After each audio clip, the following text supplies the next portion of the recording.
Um, Hi guys, I'm going to do this video on some basic hacks, just a few little things. I recently started playing another game and I was lost. So many little basic things I didn't know about. And with this game, I started playing it long ago, back when war was just starting. And as new things, when things got updated, I learned it as I went along. So for a new player, some of these things might get lost because there really isn't a good guide to this. So some of the basic hacks. The first, one of the most important hacks, I'm sure most of you already know, but it is locking your heroes.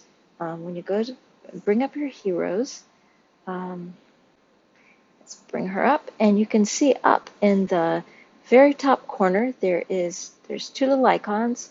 One is a micro magnifier, and that just basically brings up the hero and see the full body. And the second one is the lock, and this one locks it so that you cannot accidentally feed your heroes to another hero.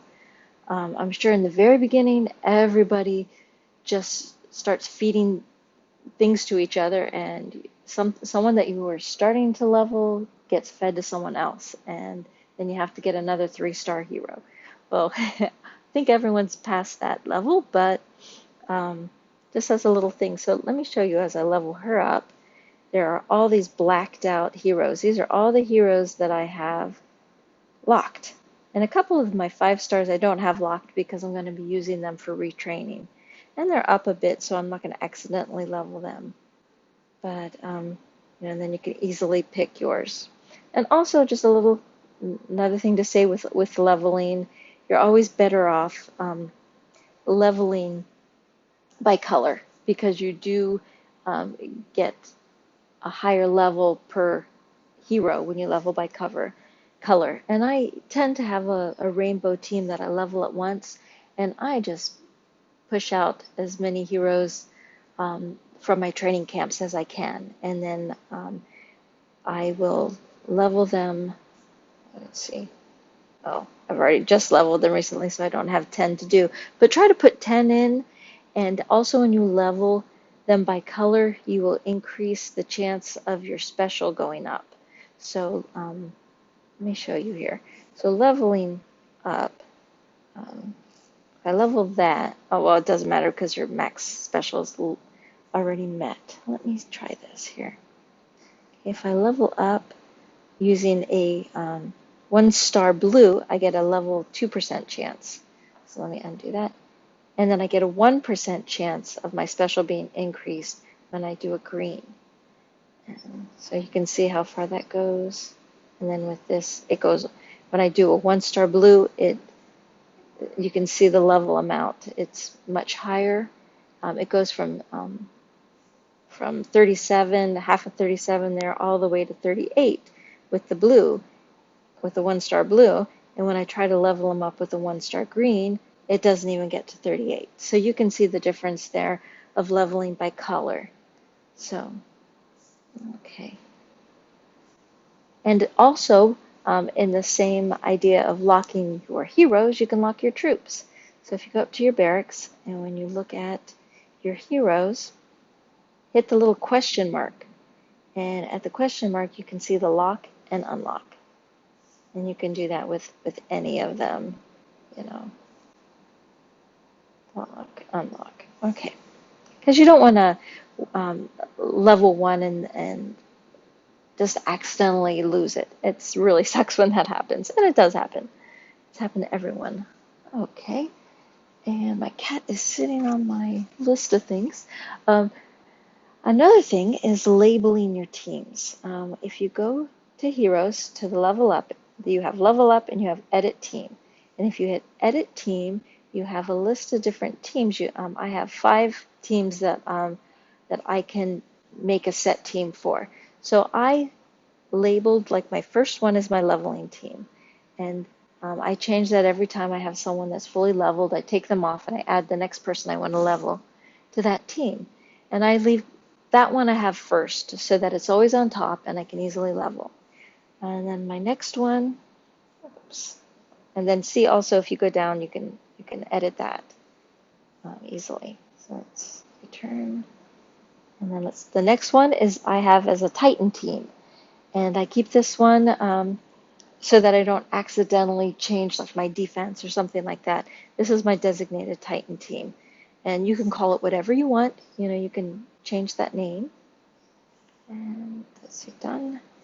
And then I have a defense team. And if you also look under my team, there's this that says defense. That makes it so that's your team for raids. So if you happen to want to, if I wanted to change this, I could make that, right now that's my raid defense team. But I'm going to switch it back because I don't want an all yellow team for raid defense. And then I also have a world team, or this could be your farming team. Um, and then my last team, I have it undesignated. You could use that team for special events. You could have it for if there's a level that you tend to farm, like on a number on the second season. You know, you could use it for whatever you want. I happen to not find it that useful. Okay, so that's that. And that's something that a lot of people don't even know about, and that's very, very useful in this game. Um, Another thing, and Dragon gave me the idea for this one, is fleeing um, when you're in war. That is a really important thing. Um, and I'll bring that here. I'm going to bring a raid up. And let's look at, okay. And I want to lose this raid, and I want to show you what I mean about fleeing with war. So I'm going to make it an easy team. With no, I'm just going to throw some people in here just so I can die quickly. Put in a 3-star or something. Non-leveled person. Here we go. So, in this raid,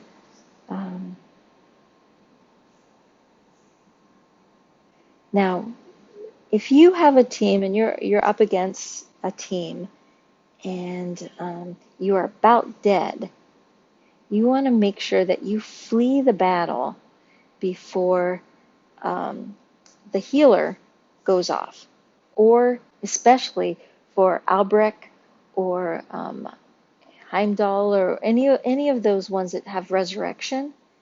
You don't want to leave your war in a worse situation than it was before. So actually,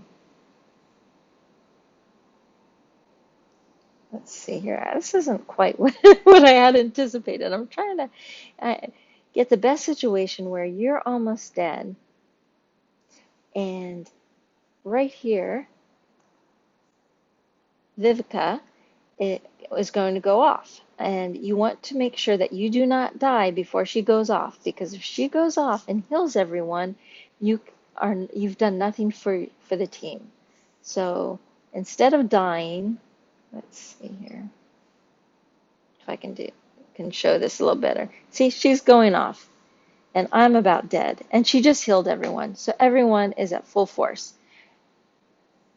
And I could have left it with a weakened team. So if you up at the top, if you hit the flee button, so let's do like this one. See this button right up here, flee? You can flee right before she goes off. And you can then use all your damage and at least have it, or especially before like Albrecht or someone gets brought back to life. You know, that's always so annoying when that happens. But so if it looks bad, if you look like you're going to die and the healer's going to go off, run. You know, you'll still get your points, because if she heals, you're not going to get any points or very few points, and you're going to leave your team in a bad situation. So that would be the case of using this flee button when the healer's about ready to go off. So this was just a quick little hack, and if anybody else has any ideas for hacks, send me a message or tell everyone else. And it would be great if other people want to make videos. That would be nice. So have fun and good luck.